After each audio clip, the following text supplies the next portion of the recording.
आहे ई कॉमर्सचा डेटा. ह्याच्यामध्ये आपण हेडिंग बघितलं की आपल्याला क्लिअर कळेल.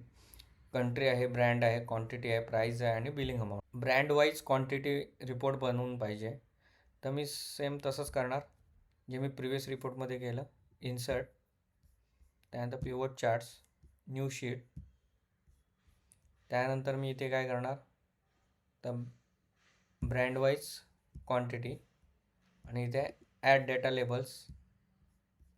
त्यानंतर टेबलवर क्लिक करून इन्सर्ट्समध्ये स्लायसर आणि स्लायसर घेणार मी कंट्रीचा, कारण का ऑलरेडी माझ्याकडे ब्रँड आहे. आता मी कुठच्या पण कंट्रीवर क्लिक केलं तर त्याप्रमाणे मला इथे रिपोर्ट जनरेट होताना दिसेल. आणि ह्याला मी नाव देणार ब्रँड वाईज क्वांटिटी.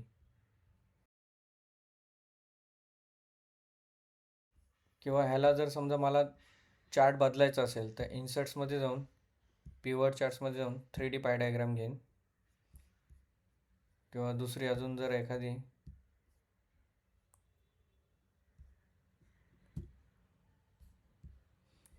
ठीक आहे. आता मी कुठच्याही कंट्रीवर क्लिक केलं तर मला त्याच्या आतमधले जे ब्रँड आहेत आणि त्याच्या क्वांटिटी आहेत ते इथे शो होत आहेत. त्यानंतर मला बनवायचं आहे कंट्री वाईज बिलिंग. म्हणजे काय तर जे आपल्याला टॉप ज्यांनी बिझनेस दिला आहे कंट्रीने त्यांचं आपल्याला ग्राफ बनवायचा आहे. टॉपच्या 5 कंट्रीज शो झाल्या पाहिजेत. मग त्या कशा बनवायच्या तर मी परत काय करीन तर जो आपला मेन डेटा आहे त्याच्यात जाईन, इन्सर्ट, त्यानंतर पिवट चार्ट,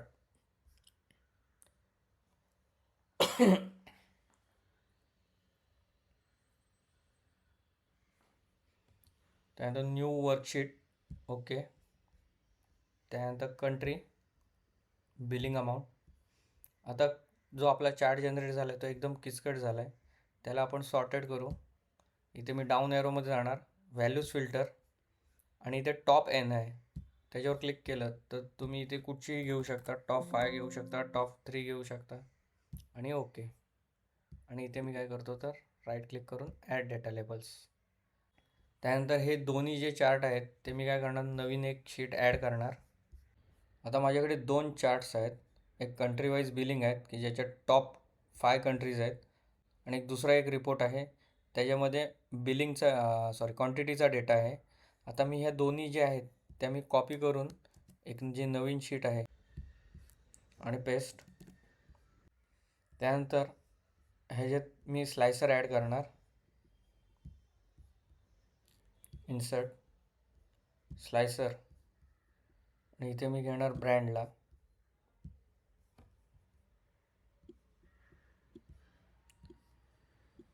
आता जर समजा मी ॲडिडासवर क्लिक केलं पण ह्या चार्टमधला डेटा हलतो आहे माझा, इथला डेटा आहे तो त्याला लिंक करायचा आहे. तर स्लायसर कसा लिंक करायचा तर मी ह्याच्यावर क्लिक करीन, स्लायसरवर जाईन, रिपोर्ट कनेक्शन आणि इथे जेवढे पण माझ्याकडे ग्राफ दिसत आहेत त्यांना सगळ्यांना मी कनेक्ट करणार.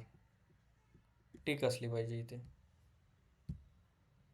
आता मी कुठे पण क्लिक केलं तरी माझं काय होईल तर ह्या दोन्ही रिपोर्टला कनेक्शन होईल. आता पुमावर मी क्लिक केलं तर काय होतं आहे तर टॉपच्या 5 कंट्रीज मला इथे पुमाच्या दिसत आहेत. जर समजा मी ॲडिडासवर क्लिक केलं तर ॲडिडासच्या टॉपच्या 5 कंट्रीज दिसत आहेत. तर अशा प्रकारे आपण काय केलं तर त्याला इंटरॅक्टिव्ह चार्ट्स बनवला विथ स्लायसर. तर हे काम तुम्हाला करायचं आहे.